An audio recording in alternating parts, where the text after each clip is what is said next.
Yo. Welcome back to another episode of Shy Bulls Podcast. On today's episode, we got to talk about Demar Derozan going down in the Boston Celtics game and how will it potentially affect the Chicago Bulls.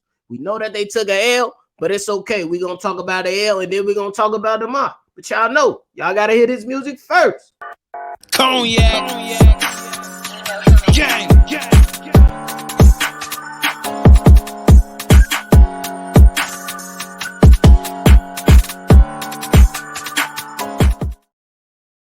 Shy Bulls Podcast with the Cognac Boys. I'm Cognac Boy Bobby, and I'm holding it down on another episode of Shy Bulls Podcast for me and my co-host C-Dub.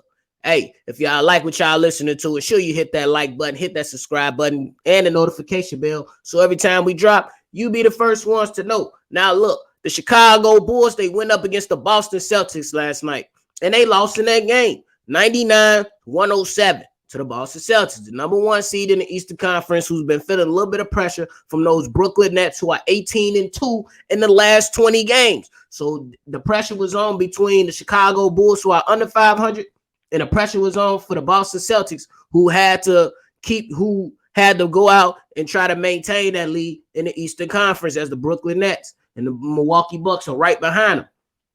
But essentially, they came out on top, 99-107 against the Chicago Bulls, and it's okay. You're not going to be able to win them all. I always talk about, for the Chicago Bulls, it's not that you lost, it's how you lost. You know what I'm saying?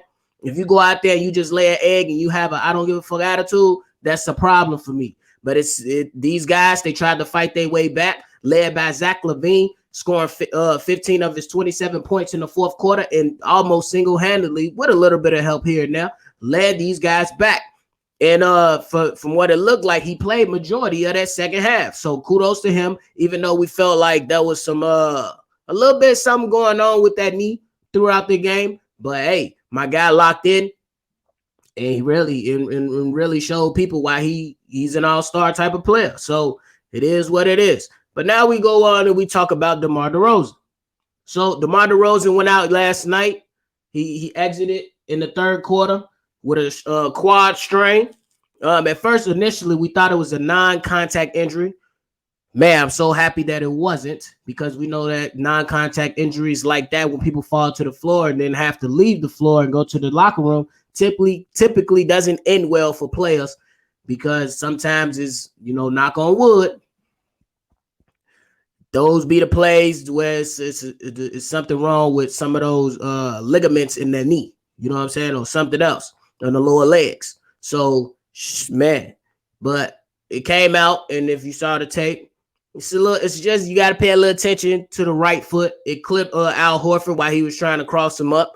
You know what I'm saying? So, hey, it is what it is. But it came out that DeMar DeRozan has been dealing with this injury for 8 games already. He just been kind of playing through it. And honestly, that doesn't surprise me, because we know that my guy really is going to be out there for his teammates.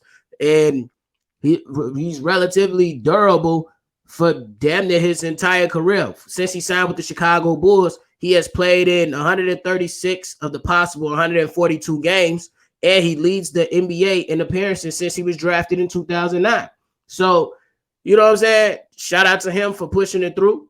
Shout out to him for showing up and being available, because one of your, one of your best keys in any profession or any sport is availability. That's one of your greatest attributes. If you can show up and do your damn job, you definitely gonna be bound to get praises and make some money, and that's anywhere.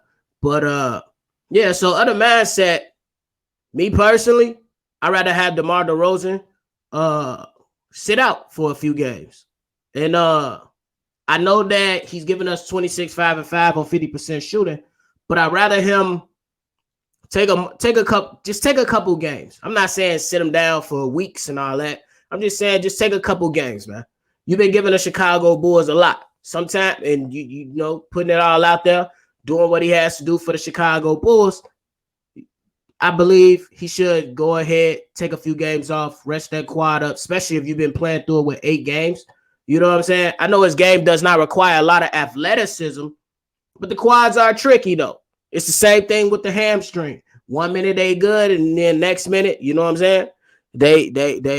they can either go or the strain gets worse. You know what I'm saying? Especially with the quad. The quad attaches to the knee and then also attaches to the hip. So you don't want to further exacerbate the injury by going out there and continuously play through a fatigue muscle or a hurt muscle. Everybody knows if you work out, you cannot work out or continue to push yourself through fatigue. Otherwise, that results in injury. Right now, I understand the situation. So I wouldn't be mad at him if he tries to go out there in the next game against Washington. But at the same time, the Chicago Bulls should be able to beat Washington. The Chicago Bulls should be able to beat Washington. In fact, I say sit him a couple games or sit him until he gets ready, because the schedule looking forward, you can look at it from both sides of the spectrum, because you got Washington, OKC, Detroit, the Pacers, the Magic, the Hornets, the Spurs in the next few games. They're all very winnable.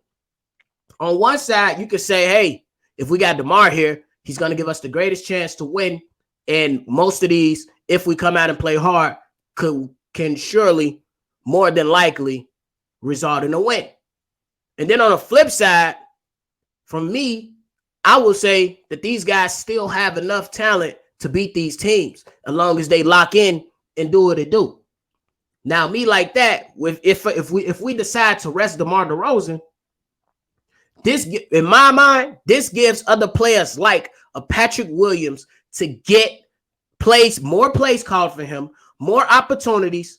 And it's not like you don't have your other stars in Zach LaVine or Nikola Vucevic, who would pretty much can help assist in these wins. So I say he can take a rest. You allow Patrick Williams to get more shots. You allow Patrick Williams to run more of the offense in the floor of the offense, and see if there's a way that you can get creative and sit in DeMar DeRozan for a game or two to see how you can incorporate more things to add to your offense. Because a lot of times Billy Donovan offense is very predictable. So now with DeMar DeRozan not in the game and Patrick Williams doing more in the game, well, at least expected to do more in the game, you can see what else you can add to this team offensively. You can see that. And then when he comes back, you use some of those things that you learned while he was gone and try to incorporate it while he's there to further help your team. I believe it'll be a great test for him. I believe it'll be a great test for the young guys. I believe that Ayo Dosunmu will have an opportunity to step up. I believe Kobe White will still have another opportunity to step up, even though he has already shown that he's been playing exceptionally well this season. So I don't think it should affect him that much if he has to sit, because the schedule coming up is very winnable. But the Chicago Bulls have shown us from the past few games, the games throughout the season, is that they play down the competition. But in the last 12 games, they've been on par. They've been performing much better, more engaged. Zach LaVine has been getting it going. Patrick Williams has been adding his scoring punch here and there. And Nick Vooch has dominated, really. Or if you don't want to say dominate, he has at least been consistent as hell. 6 straight doubles. That's you can't, you know what I'm saying, bat an eye that. And one of those games, it was a triple double. You know what I'm saying? So I believe sit his ass down for 2 games, a game or 2.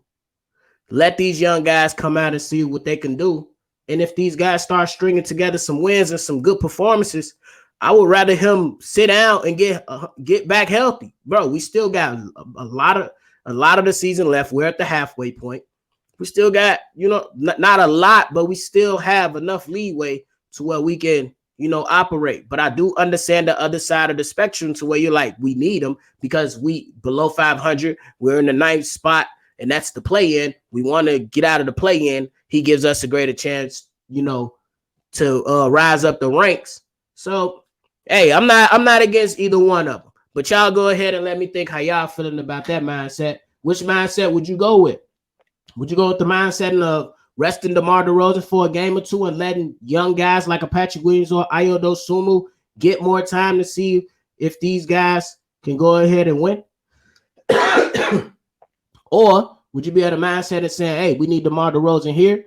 We in the bind. and he gives us the greatest chance to win because I believe that Zach LaVine has shown enough. Nick Vucevic has shown enough. Patrick Williams deserves more times to really showcase what he can do. Ayo Dosunmu, he definitely can show up. You know what I'm saying? It's up and down. I'll give you that. But they have shown up. And I believe that these teams, Washington, OKC, Detroit, the Pacers, the Magic, the Hornets, and the Spurs are very winnable games if the Bulls come in ready. So y'all just hit that comment box and let me know, man. That is that all. But before I go, I want to give a special shout out to my people at USI, United Standard Industry. These guys are still looking for positions to fill in CNC milling, late operations, and setup. If you're looking for a career change with 401k, 401k sharing, competitive wages, and great benefits in the warehouse environment in the Chicagoland area, the warehouse is going to keep you warm in the winter. It's going to keep you cool in the summer, y'all. So let them know that Bobby and C-Dub sent your resume to this email below, dome@unitedstandard.com, and see if you can get you a nice job on bro. And of course, if you're new to the channel, hit the like button and hit the subscribe button. Don't forget that notification bell either, because me, C-Dub, and Kev, and all the other contributors to the channel, we be definitely doing what we do. And if you want to leave us a text message or a voicemail, hit us up on that number, 773-242-9219. This is another episode of Shy Bulls Podcast. I'm Bobby. Y'all already know. I'm going to catch y'all on the next one. Cognac.